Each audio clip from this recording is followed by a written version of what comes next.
Hello, and thank you for joining us for CBM Calling today. I'm so happy to be having a conversation with Emad and Almess Botros, who are in Beirut, Lebanon. They've been serving with CBM as global field staff for the past several years, and it's really good to see you guys. I haven't actually been able to see your faces for a while, so it is good to catch up with you. How are you doing? Yeah, good to see you too. I think we are doing fine. Yeah. I'm wondering if maybe Almess, I'll ask you, could you give us an update just to tell us how your family's doing, how your boys are doing, and what's been happening over the past several weeks? Well, hi everyone. I think most people, they know about the situation in Lebanon even before coronavirus. We had since October 17, the revolution started here, and we had many days of no school. So we were kind of used to hearing like tomorrow there's no school. And however, beginning of March, there was no school here. I think before anybody else, Lebanon was school were locked down before anybody else. So yeah, kids are home and we are trying to cope with them. A lot of work at home, a lot of homework. And the good thing is that we live just beside ABTS, so we use ABTS as our backyard, and kids, they are able to go outside and play, and we go out and walk.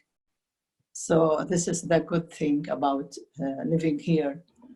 And yeah, I know life is not easy because everything is different. We see also a lot of needs, a lot of people calling us for needs. This put kind of pressure on us, and we're not able to go out as usual. And even like 2 weeks ago, we started to go, you can't drive your car every day. It's every other day. They use a system to reduce the number of cars outside. So yeah, it's not easy.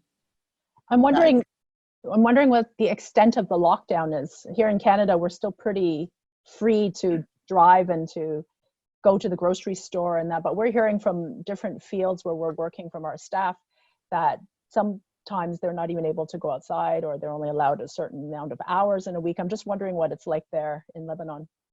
Well, we just go every other day. We are not allowed to drive every day.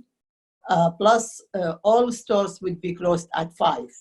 So we have to do whatever we want to go out till 5 o'clock. But we're okay because there's a big store close to us, supermarket, and of course we buy everything from the closest one. We prefer not to go far away. Yeah. You had mentioned that the boys were able to use the seminary at ABTS as their play area, which is fantastic to be able to have that facility. I know that you actually have some students who are still staying at ABTS. Is that correct? Because they weren't able to get home to their home country before everything closed. Can you explain more about that? Yeah, as you know, the majority of our students come from various Middle Eastern countries, from the whole region. So we have people from Sudan, from Egypt, from North Africa. And few of them were able to go back, especially the Egyptians. But for the Sudanese and the Syrians, 26 students, just an hour before they were planning to head to the airport, the Sudan airport was closed, and they couldn't go back. So yeah, we have 26 students still on camps at the moment. And of course, this puts some more pressure on us as a seminary.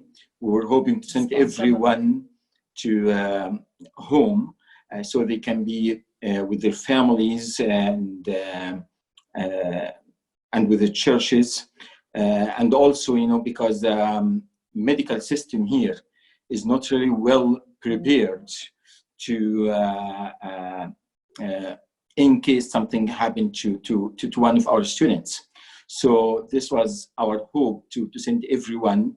But again, they're still on camps. Each one of them live separately in a separate room. So we are taking some extra precautions to make sure students are safe as much as possible. As Almess mentioned, we live just the first building beside ABTS, and this actually gives us a chance to see students almost every day.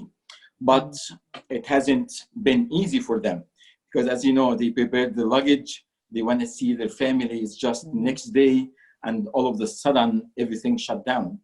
And we don't really know when they will be able to go back. This puts lots of pressure on the students themselves because they are staying here, they don't know when they can go back.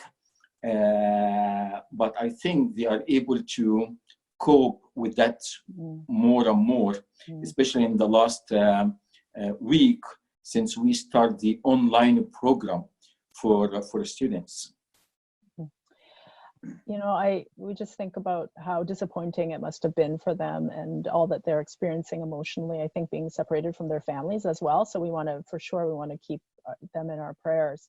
And, you know, I heard a very remarkable thing about what ABTS is actually doing with some of the spare rooms that they now have in the residence in the dormitories that normally you would have students staying in. And that they've actually allowed healthcare workers who don't want to be living with their families at this point. They don't want to risk living with their families.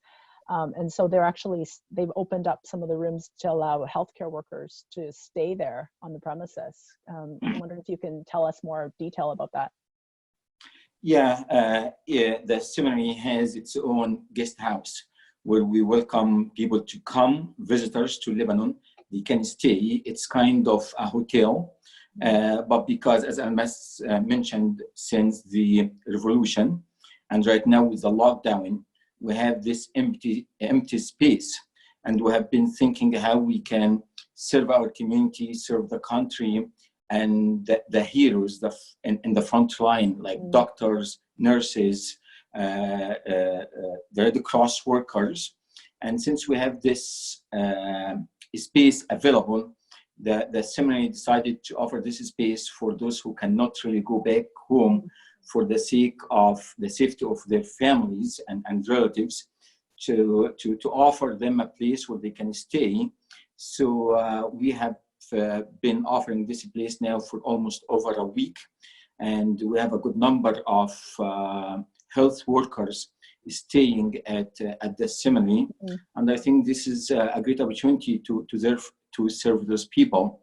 So we offer them a free accommodation at this moment as a way to help, to say thank you, and to offer support to them and to their families as well. That's wonderful. You had mentioned that ABTS has gone entirely to distance education. I know both of you have been involved in distance education already, but I'm just wondering if you can tell us a little bit more about how this is impacting your work and the teaching. I know, Almess, you're also doing online tutoring with the certificate in ministry program. So I'm wondering how that has had any impact now that everything is distance only.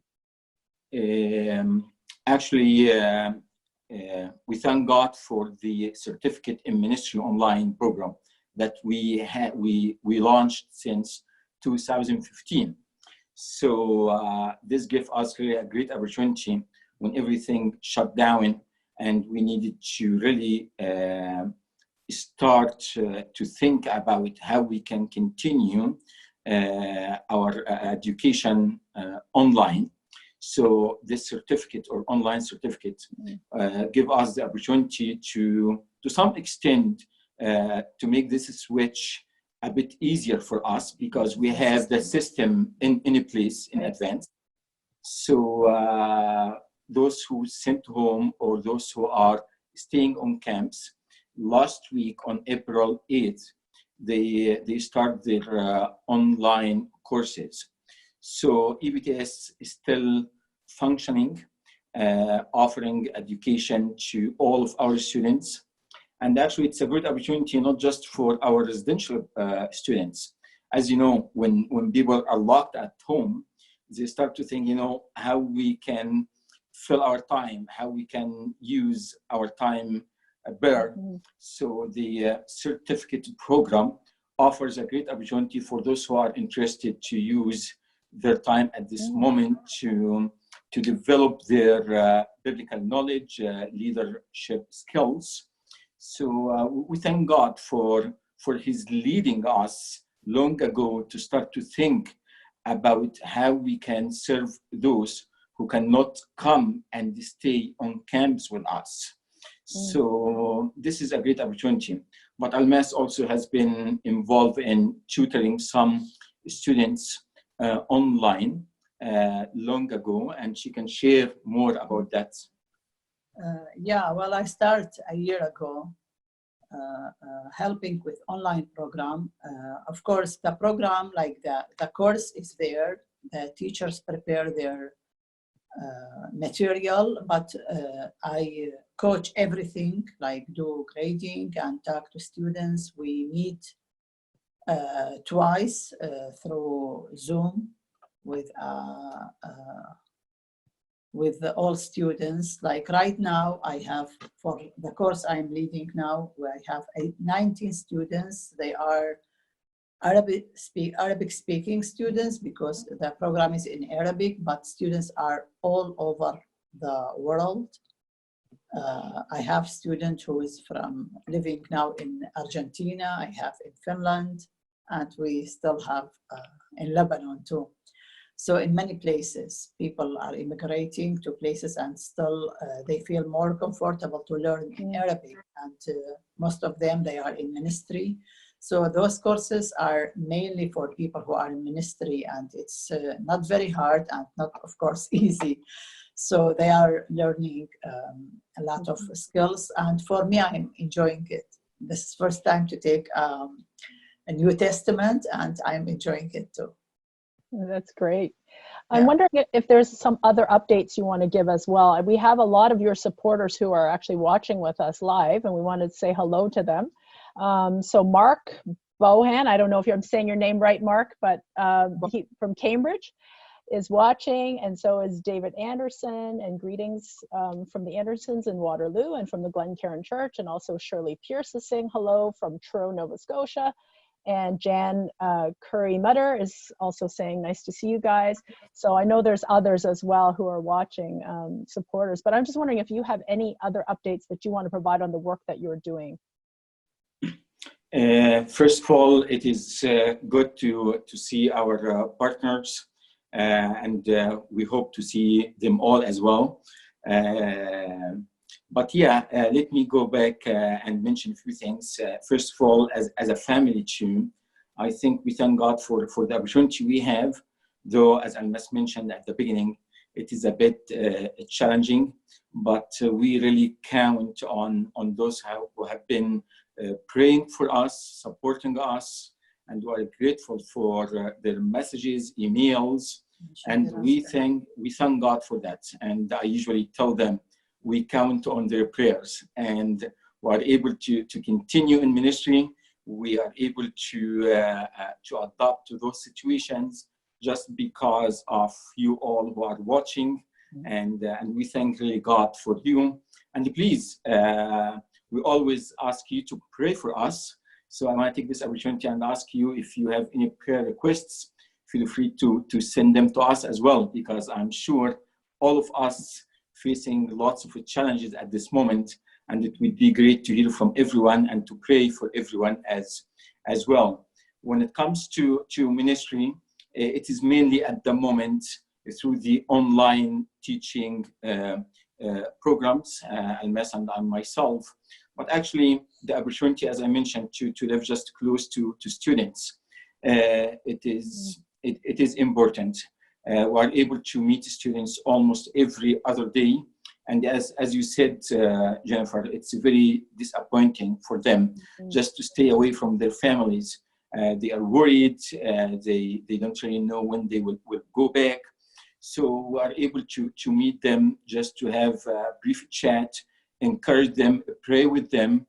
It's very important at this moment to continue providing this type of support, especially when everyone else within the seminary family is living away from the seminary, and they don't have much access to students the way Almess and myself do. In addition to that, I am also finishing in 2 weeks, hoping to finish my PhD studies. Yay. And I'm sure, yes, on April 30th, I supposed to submit everything. And it has been a long journey. And some of the people you have mentioned have been with us for almost more than 10 years on this journey. And it's coming to an end. And I'm thankful to God and to their prayers to see this long journey coming to an end. So I'm locked down myself to focus and to finish my studies. But I also have been working on a very interesting project, and most of our supporters know about this project, which called Windows on the Biblical Text, reading the Bible from the context of Islam. It's a very interesting project where we are developing a commentary on each book of the Bible, and I'm leading at the moment Genesis 1 to 11, and we are hoping to see this commentary by the end of this year, but by God's grace. And as soon as I will be finishing my PhD, I'm looking forward to transfer this dissertation into another commentary on Jonah as well. So yeah, it is a bit busy. But we thank God for this opportunity to be able to continue serving Him in different ways. Though, to be honest, it is not an easy time. So all of us are struggling. We are trying to do our best to look after ourselves and make sure we are, as a family, able to cooperate well, especially when we are doing, as Almess mentioned, homeschooling with the kids, and this is a new experience for us. So to look after the family, finishing my PhD, teaching online, it hasn't been an easy time, but with God's grace, we will be able to continue. So, yeah. Yes, well, thank you for that. And I hope you know that we are celebrating with you. Indeed, we know it's been a long journey to complete it, and a lot of people have been behind you and their prayers and their support, and we are so grateful for those people. But we are celebrating with you from afar for sure as you come toward the finish line of that. And Almess, I hear your concern about the homeschooling, because I too have realized that my calling is not to be an elementary school teacher, as I've been trying to homeschool my children. None of us.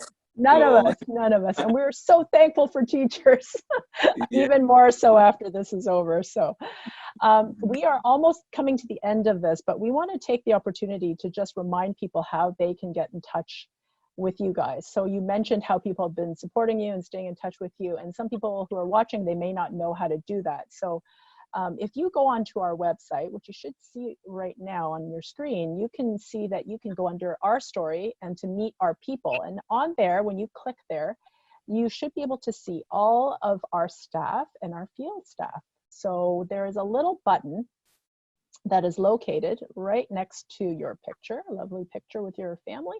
And if you click the little button that on there, it has your bio, but it also has a way for people to be able to email you and to contact you and to read all of your ministry updates. So that's a way that you can stay connected with the Botroses during this time. And I think you would probably welcome people sending you an email or a note of encouragement or whatever, prayer request, as you said. It's so important at this time to just stay connected to one another. So just nice to be able to do that through electronic means. Absolutely. And really a good number of them have been asking and sending emails. So are very, very grateful of their support and the communication as well. So. Oh, that's fantastic. So as we close off, I wonder, you've mentioned a number of things. I'm just wondering, is there anything else that you would request prayer for? Is there anything in particular that you want to mention? I think just pray for us as a family to be able to continue to to adjust to this situation, and pray, of course, for this coming 2 weeks as I'm trying to press on and finish my studies. Pray for our kids. It hasn't been to some extent easy for them to do homeschooling, but we're grateful for God's work in their lives, especially Timmy and Nathaniel. In the last few months, we have been seeing how God is really have been faithful, and the move to Lebanon has been so great to them. So we thank God for our kids. I really want to ask to pray for students who are in camps. Pray for encouragement. Of course, the online program for a good number of them is completely something new, and it adds some pressure on them as they're trying to learn and to figure out how to do education online. So we pray for their encouragement, for their spiritual transformation, for peace. And I'm sure all of our students, like all of us, have lots of questions in their mind, struggling, and they are looking for answers. So pray for wisdom as they're trying to explore ways to deal with the situation at the moment. I would like to ask for another personal request, and I'm sure most of our supporters know that my dad's health hasn't been that great in the last 3 weeks, and this adds a bit of pressure on us. Thank God I've been able to talk to them almost on a daily basis. He's doing a bit better, but we really appreciate your prayers for my dad, for his health issues, and we trust God and we trust his goodness during this time. Mm-hmm. Well, thank you so much for all that you've shared. We will certainly be praying for you guys, and we are still together in spirit. We're still one community. So I just be reminded of that today. I want to just give a couple of reminders for people before we say goodbye. And there should be a poll for people that are watching. There's a poll there around, because today we talked so much about education. So there's a poll that's asking the educators who are among us how they are staying connected to their students. You guys talked about how you are staying connected to the students and being an encouragement to them and just checking in with them. Keeping the relationship going and strengthening the relationship. And today we're just asking educators among us how they are doing that with their students. So if people want to respond to that, they can do that. And as well, I just want to give people a reminder that tomorrow, Louise is going to be speaking with David and Susanna Nacho in Costa Rica. So that should be a good CBM calling tomorrow. But I just want to say thank you to you both. Emad and Almess, thank you so much for joining us today. I know it's getting to be late there in the evening, so we will let you guys go. And thank you so much. It was good to see you guys.